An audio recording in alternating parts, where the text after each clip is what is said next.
She moved into a cheap, silent apartment in a forgotten part of the city. The walls were thick, too thick. The landlord just smiled and said, "You'll get used to the noises. He likes new people." The first night she heard scratching. Second night whispers. Third night whispers. Third night a man laughing inside the walls. She called the police. They broke through the drywall and found bones. Labeled, cleaned, dozens of them.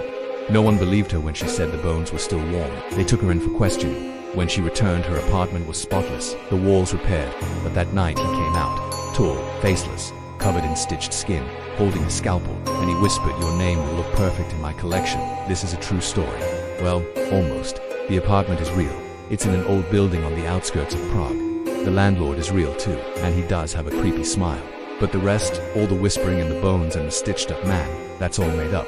Or is it? There are sounds in this world that we cannot explain. Unexplained sounds. We hear them all the time. Most of us just ignore them or try to. But sometimes they stick with us. Sometimes they drive us mad. In 2018, a woman from the Czech Republic called the police. She said she was hearing strange scratching sounds in her apartment. She described it as someone digging their fingernails into the wood like they were trying to get out.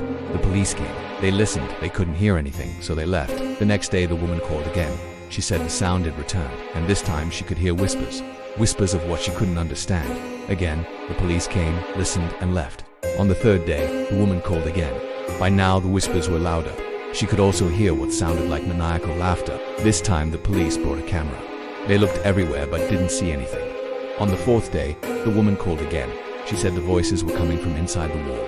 This time, the police brought a hammer. They broke a hole in the wall and saw bones. Dozens of bones. They were labeled, cleaned, and old. The woman said they were still warm, but no one believed her. They took her in for questioning. When she returned home, her apartment was spotless. The wall was repaired, but that night the man came out of the wall, tall and faceless, covered in stitched skin, holding a scalpel, and he whispered to her, "Your name will look perfect in my collection." This story was written by a horror author. It was inspired by a real apartment in Prague. The rest is pure imagination. But here's the thing, we can't be sure how much imagination a person needs to come up with stories like these.